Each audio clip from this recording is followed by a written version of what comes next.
Hello everyone and welcome back to my channel, and if you're new to my channel, I wholeheartedly welcome you to Eat to Live Strong. Today is Monday, January 31st, 2022, and this is day 29 of Multiple Sclerosis, my daily diary. Guys, this is uncut raw footage, so you get to see my interaction with my speech, with my memory, with things that go on in my life day to day with multiple sclerosis. I do not edit the videos. So with that being said, I'll start right off and tell you that it is now 6:45 a.m. Eastern Standard Time. I went to bed, well, I did my pre-prep at 11 o'clock last night. So by the time my alarm went off at midnight, I had the bird fed, I had her water, I had it warm in her room, and I've swept her area. So that has been done. The dishes were washed, and then I wasn't tired. So from recent studies, I was told and I learned that if you are having sleeping problems, you're not supposed to take anything to bed. No phone, no books, no things to do list, none of that. You're supposed to just go to bed and get in your sanctuary and go to sleep. If you're not tired or if you're not sleepy, they don't recommend you to go up to your room or down to your room or wherever your room is. They don't recommend you to do that because what happens is you get frustrated, you wiggle, you toss, you turn, you get frustrated, you get out the bed, you turn the TV on, and it just doesn't work that way. So if I'm not tired, I don't go to bed. What I do is I linger around until I feel sleepy. So in that case, the alarm went off at midnight. Everything was done, but I was not tired or sleepy. So I watched a little bit of TV, but I had all the lights off in the room just because the sake of the bird, I didn't want her to have the lighting in the room. So when I started to feel tired and sleepy, which that was about 1:45-ish, I got up and went to bed. When I got to bed, I got into bed, the fam bam, still following the rules. No TV, no lights, no cell phone. All that was off. I came up the stairs, and guys, I don't walk around in my house with lights on either. So I just walk up the stairs. That's why I always complain when someone leaves something out of the way, because then I trip and fall. So I came upstairs, jumped into bed, and I the pain in my lower back and my left leg was on fire. It hurt really bad. And then my right leg, the right foot, throbbing. It's like there was no circulation or circulation problems, but whatever it is, I've been dealing with it for a long time. It's numb. My right foot is numb. I don't feel anything on my right foot. So with that being said, I tossed and turned for a while, but eventually I went on off to sleep. Don't know what time it is. I didn't cheat, so I didn't turn around and look at the clock or the remote control.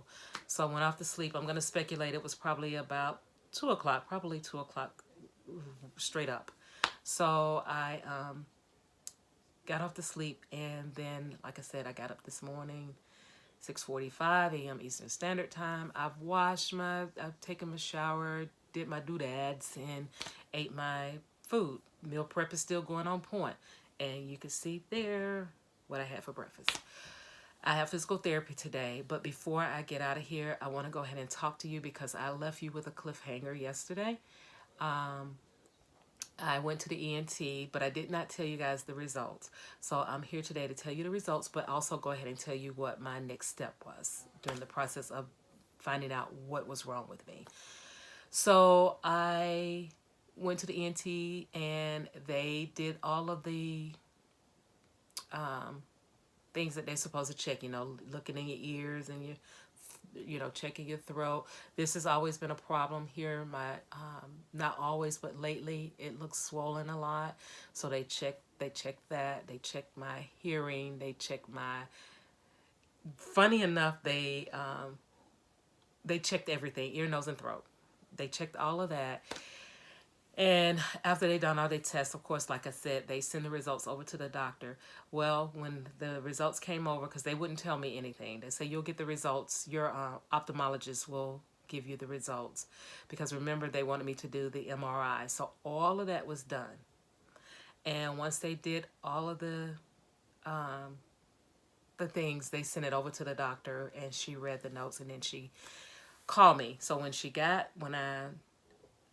I got her on when she called me, she said, okay, listen, We got your results back, and we do need to do another testing because the ENT didn't find anything that was different than what I speculated. So we need to do one more test because we got to keep you from losing your vision, and we got to find out what's wrong, which I thank her for that. So the ENT resulted nothing negatively. I did have the wobbling and the unbalancing, but it was nothing to do with my hearing. That was all stemmed from vertigo. So she scheduled the next appointment for me, which would have been with a neurologist. And she said that I need you to call the neurologist. And she says, as a matter of fact, what's your schedule like? And I told her. And she called the neurologist, and she said, the neurologist said that she can see you and she can do a procedure that is known um, as the spinal tap or the lumbar puncture. But she could only see me the next morning at like 6 o'clock, and I had to be there at 5:30. I said, I'm in, I'll be there. So I left my job a message and said, listen, I'm not coming in on tomorrow. I have to go and do a procedure. So they were like, okay. So I got there at 5:30 that morning to the neurologist, to the hospital, and met the neurologist there. I had never met her before. But she came referred for me to go. And there's another story behind that later on.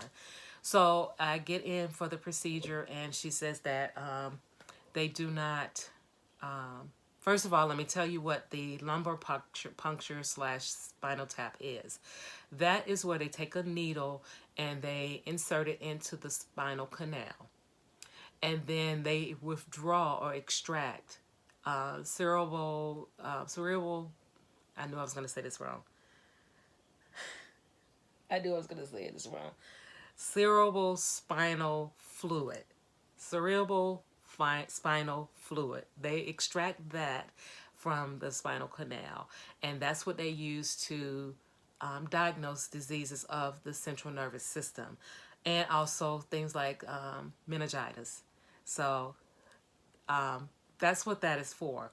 And back in the day, people would always say, "Oh, you can't move if you do that because you'll be paralyzed." And things have come a long way, guys. But people used to say that all the time. So when I got there, she says, "Now we don't put you to sleep." Now, guys, that was back in 2013. I know how technology and medicine moves quickly. So if it is different and you've had a spinal tap lately, did they put you to sleep or did they still do the numbing? Because I was only numbed. And the only request that I had was to see the needle. And she said, "You really want to see the needle?" "Yes, I want to see the needle." And she said, "You are a bold person to want to see the needle." So I looked at the needle, and of course my husband was in the room. He says, "I can't stay in here." So he left out, and he said, "I'll see her when she gets out, gets in recovery." So I went ahead and looked at the needle, and I said, "Do you guys happen to have a mirror so I can watch you do it?" And it was like, "What is her problem?" I said, "Okay, well, let me let you know. I'm a nursing student, so I'm very interested in this." So they said, "Well, we don't have a mirror, but we will tell you that we will numb the area. You will feel a lot of pressure as if you were having a baby." I'm like, I never had a baby. I never birthed a baby. And he was like, "Oh, well, you just feel a lot of pressure." I said, "Okay." So they did the numbing. And she says, "Okay, the needle is going in." And I didn't tense up or anything. I was a pro. I just, okay. I wanted to know. So she put the needle, she injected, and I could start feeling, after so many minutes, I could start feeling the pressure. And I was like, okay, I'm feeling something now. She said, "Okay, let me give you some more numbing." So she numbed me again. And that lasted for a few more minutes. And then I was like, ugh, I'm feeling it again. She said, "I can't numb you anymore.